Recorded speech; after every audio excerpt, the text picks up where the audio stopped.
अम्बेश ज्ञान अकादमी में आपका स्वागत है। मैं आपके समक्ष उपस्थित हूँ काव्य सौंदर्य के तत्व, जिसमें रस छंद अलंकार। आज मैं रस के बारे में आपको पढ़ाऊंगा, तो आइए शुरू करते हैं। रस पर एक प्रश्न हो सकता है, रस क्या है? इसका उत्तर है, रस काव्य की आत्मा है। रस को ब्रह्मानंद सहोदर भी कहा गया है। अर्थात रस को आचार्यों ने काव्य की आत्मा और इसे ब्रह्मानंद अर्थात श्रेष्ठ आनंद भी कहा गया। दूसरा प्रश्न बनता है, रस किसे कहते हैं? रस किसे कहते हैं? इसका उत्तर है, काव्य को पढ़ने, सुनने अथवा नाटक को देखने से मानव हृदय में जो आनंद की अनुभूति होती है उसे रस कहते हैं।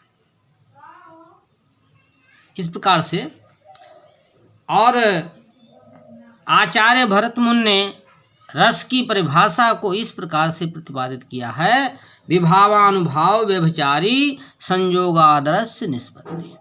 अर्थात विभाव, अनुभव और संचारी भावों की सहायता से पुष्ट होकर, संचारी भावों की सहायता से पुष्ट होकर जब पूर्णता को प्राप्त करता है तो वह आनंद रस कहलाता है। रस के अंग, रस के 4 अंग माने गए हैं। पहला अंग है अस्थाई भाव, दूसरा विभाव, तीसरा अनुभाव और चौथा संचारी भाव। ये जो 4 अंग हैं, इन चारों अंगों का अध्ययन करते हैं। पहला जो अंग है अस्थाई भाव। अस्थाई भाव के बारे में जानते हैं। अस्थाई भाव, जो भाव मानव हृदय में सदैव अज्ञात दशा में सुप्त अवस्था में विद्यमान रहते हैं, अज्ञात दशा सुप्त अवस्था में विद्यमान रहते हैं तथा अनुकूल अवसर पाकर जागृत हो जाते हैं, उन्हें अस्थाई भाव कहते हैं। अज्ञात दशा में, सुप्त अवस्था में, अर्थात सुप्त अवस्था में, यहाँ में लगाना चाहिए। अज्ञात दशा में, सुप्त अवस्था में विद्यमान रहते हैं तथा अनुकूल अवसर पाकर जागृत हो जाते हैं, उन्हें अस्थाई भाव कहते हैं। अब अस्थाई भाव की कुल संख्या जो है 9 मानी गई है, जो इस प्रकार से हैं। 9 मानी गई है जो इस प्रकार से हैं। पहला रति, रति का अर्थ प्रेम होता है। दूसरा हास, हंसी और तीसरा उत्साह। चौथा शोक, जो दुख होता है। और 5वां क्रोध, 6ठा भय और 7वां विस्मय, 8वां जुगुप्सा जिसे घृणा भी कहते हैं और 9वां निर्वेद और 9वां निर्वेद यानी उदासीनता। 9वां निर्वेद उदासीनता। ये इस प्रकार से अस्थाई भाव की संख्या 9 है। अब आइए अस्थाई भाव के बाद जो दूसरा है वो है विभाव। विभाव को हम देखते हैं। विभाव अस्थाई भाव को जगा देने का जो कार्य करते हैं उन्हें विभाव कहते हैं।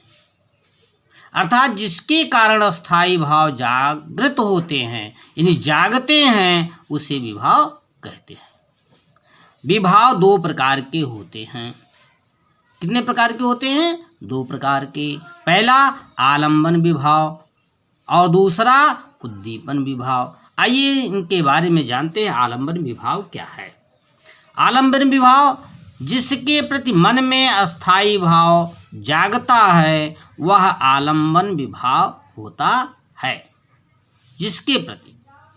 और दूसरा उद्दीपन विभाव, वह भाव जिससे अस्थाई भाव और भी उद्दीपित हो जाता है, और भी उद्दीपित हो जाते हैं, यानी और भी जागृत हो जाते हैं, और भी तेज हो जाते हैं, उसे उद्दीपन विभाव, वह उद्दीपन विभाव कहलाता है।